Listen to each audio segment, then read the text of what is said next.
देखिए, जनता दल यूनाइटेड जिन सीटों पर लड़ रही है उस सभी सीटों पर हमारी बड़े मार्जिन के साथ हम लोग जीत रहे हैं। आरजेडी वाले हल्ला मचाने वाली पार्टी है। कोई फाइट कहाँ है? आप समझिए ना कि जिस तरह महागठबंधन बिखर चुकी है वह सिर्फ टोवल गठबंधन हो चुकी है।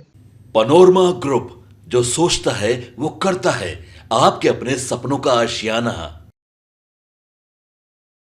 मैं चंदन झा, आप देख रहे हैं भारत लाइव। मेरे साथ जेडीयू के प्रवक्ता हैं परिमल जी। इनसे हम जानते हैं जो दूसरे चरण के मतदान को लेकर के किस तरह की गहमागहमी है, क्योंकि अभी तक का जो वोट प्रतिशत जो आया है उससे लग रहा है जो प्रतिशत पिछले बल्कि फर्स्ट फेज के मुकाबले कुछ अच्छा चल रहा है। लोग वोटर जो है घर से निकल रहे हैं और घर से निकल रहे हैं तो इसका मतलब वो वोट देने के लिए निकले हैं। ये अब क्या दर्शाता है, क्योंकि सेकेंड फेज में ही वैसी सभी सीटों पर जेडीयू लड़ रही है, लगभग कहें जो सभी सीटों पर जेडीयू लड़ रही है। और महागठबंधन में 3 कांग्रेस लड़ रही है और कहें तो 2 पर आरजेडी। तो अब इनसे जानते हैं जो जो वोट प्रतिशत जो बराबर है या पिछले चुनाव के मुकाबले कांस्टेंट है, उसको लेकर के कहीं इनके माथे पे सिकन तो नहीं है जेडीयू के माथे पर? देखिए, जनता दल यूनाइटेड जिन सीटों पर लड़ रही है उस सभी सीटों पर हमारी बड़े मार्जिन के साथ हम लोग जीत रहे हैं।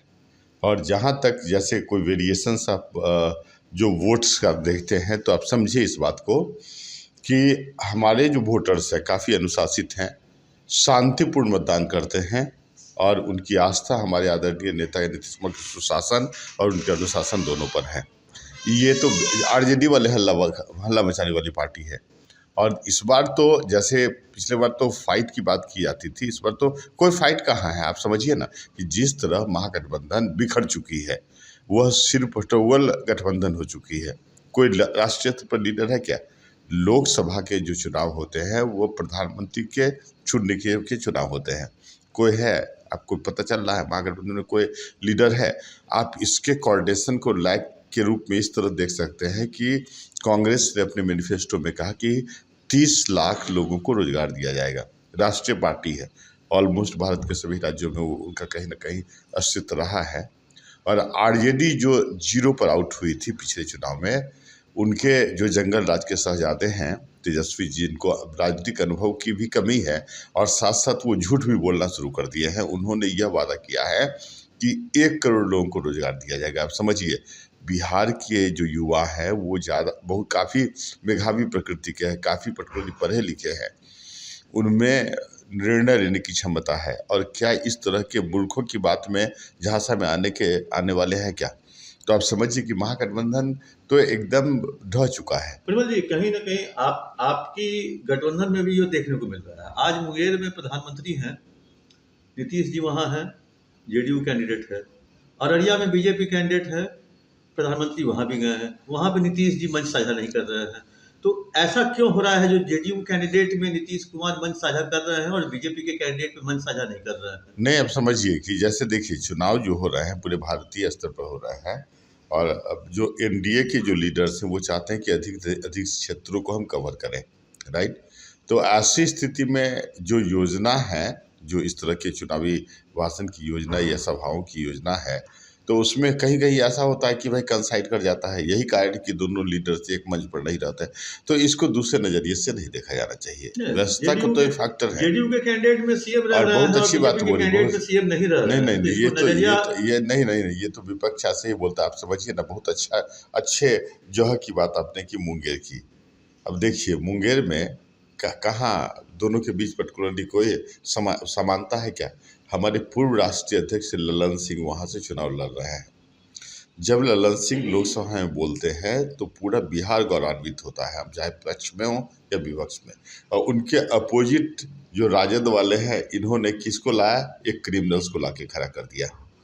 तो यह आहट है बिहार में जंगल राज को लौटाने की। बिहार की जनता कभी इसको स्वीकार नहीं करेगी। सभी सीटों पर हमारी जीत सुनिश्चित होगी। 2019 में हम लोग 39 पर थे, इस पर कंप्लीट 40 पर होंगे। देखिए, एक और प्रश्न है जो पिछले चुनाव में भी जिस दिन वोटिंग हुआ करता था उस दिन प्रधानमंत्री की रैली उस क्षेत्र के 40 किलोमीटर के रेडियस के आसपास होती थी दूसरे क्षेत्रों में। आज भी वही है। मुंगेर में उनकी रैली है, भागलपुर बांका में चुनाव चल रहा है, फारबिसगंज में रैली है, कटिहार किशनगंज में वोटिंग हो रहा है, तो ये 30-40 किलोमीटर के रेडियस में प्रधानमंत्री की रैली कहीं वोटरों को प्रभावित या कुछ मैसेज देने की स्ट्रैटेजी तो नहीं है? नहीं, आप इस रूप में देखिए कि भारत का ज्योग्राफिकल एरिया है, कितना डाइवर्सिटी है। पूरे भारत, ये तो पर्टिकुलरली स्थानीय स्तर पर चुनाव हो नहीं रहा है, पूरे भारतीय स्तर पर चुनाव हो रहा है। तो ऐसी, और कई चरण में हो रहे हैं, तो ऐसी स्थिति में यदि मान लीजिए कि आप इस तथ्यों को देखेंगे, तब तो उस राज्य में आप कैंपेन ही नहीं कर पाएंगे। तो वो स्वाभाविक होता है, इस तरह की बात स्वाभाविक होती है कि जब आप कई चरण में और एक साथ चुनाव करवाएंगे तो अनफेयर इलेक्शन होगा। तो सरकार यह सुनिश्चित करना चाहती है, या इलेक्शन कमीशन यह सुनिश्चित करना चाहती है कि भाई election should be free and fair. तो इसलिए कई चरणों में, अब बिहार में कई चरणों में चुनाव हो रहा है, तो यह स्वाभाविक है। ये कोई इस तरह का मैनेजमेंट नहीं है या कोई रणनीति नहीं है, ये नॉर्मल प्रक्रिया है। क्योंकि कई चरणों में चुनाव होने हैं, तो जिन क्षेत्रों में चुनाव होने हैं उनके लिए जो हमारे नेता हैं वो जनता से अपील करने के लिए आएंगे ही। इसको उस नज़रिए से नहीं देखना चाहिए, मैं समझता हूँ। आप सुन रहे थे जेडीयू के प्रवक्ता परिमल जी को। उन्होंने साफ तौर पर अपनी बात रखी, बेबाक तौर पे अपनी बात रखी। उन्होंने साफ तौर पे बता दिया जो जेडीयू की क्या स्थिति है, क्योंकि आज जो दूसरे चरण में जो चुनाव होने हैं या हो रहे हैं, उसमें जेडीयू ही सभी सीटों पर लड़ रही है एनडीए गठबंधन की तरफ से। अब आगे देखने वाली बात होगी 4 जून को, जो इनका दावा कितना सच साबित होता है। पनोरमा ग्रुप, जो सोचता है वो करता है। अगर ये वीडियो पसंद आई और वह बिहार के राजनीति और बिहारियत से सरोकार रखेनी तो सब्सक्राइब बटन दबा के चैनल के सब्सक्राइब कर ली। ओजे एगो घंटी बा, ओकरा बटन दबा देला से कुल सटीक और मारक खबर रुआ मुफ्त में मिल जाई।